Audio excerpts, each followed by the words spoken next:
অনেকেই আমাকে ফোন করে বলেছে যে আপনি সেটা নিয়ে একটু বলতে ডাকা হয়েছিল কিছু কথা বলার জন্য। আসলে কোনো পোস্টেই আমি নাই যে আসলে টিম সিলেকশন বা যে কোনো কিছু নিয়ে আমি কথা বলতে পারি। এবার ঢাকাকে আটকাতে পারবে না কেউ, লাইভে বোমা ফাটালেন মাশরাফি। বিপিএল 2026-এর জমজমাট নিলাম ইতোমধ্যেই শেষ। 6 দলের এই প্রতিযোগিতায় সেরা ক্রিকেটারদের নিয়ে দলের শক্তি বাড়াতে ছিল তীব্র লড়াই।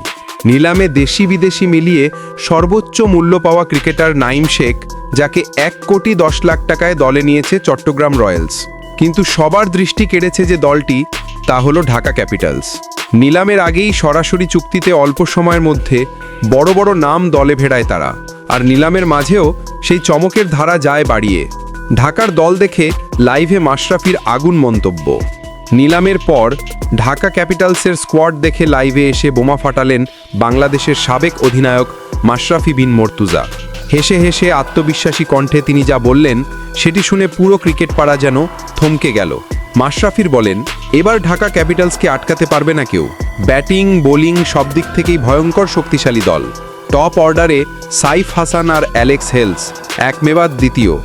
মিডল অর্ডারে নাসিরের অভিজ্ঞতা আছে, আর ফিনিশিংয়ে সাব্বির রহমানের মতো হার্ড হিটার, এটা বিশাল প্লাস পয়েন্ট।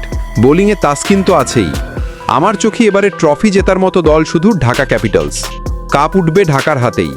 মাশরাফির এমন মন্তব্যে পুরো ক্রিকেট মহল যেন নতুন আলোচনায় উত্তাল। বিশেষজ্ঞরাও বলছেন, কাগজে কলমে ঢাকার স্কোয়াড এখন পর্যন্ত সবচেয়ে ভারসাম্যপূর্ণ। ঢাকা ক্যাপিটালসের সম্ভাব্য শক্তিমত্তা: টপ অর্ডার সাইফ হাসান ফর্মের তুঙ্গে, অ্যাঙ্কার প্লাস হিটার দুই ভূমিকাতেই পারদর্শী।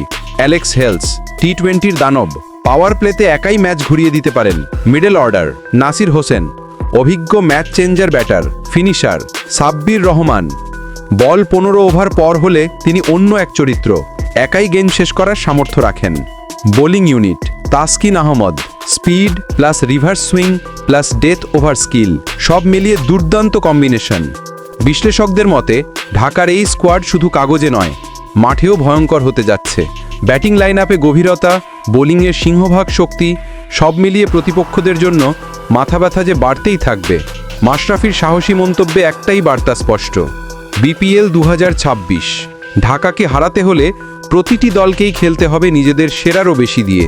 এখন শুধু অপেক্ষা, মাঠে কি সত্যি আগুন ঝরাবে ঢাকা ক্যাপিটালস, নাকি অন্য কেউ চমক দেখাবে।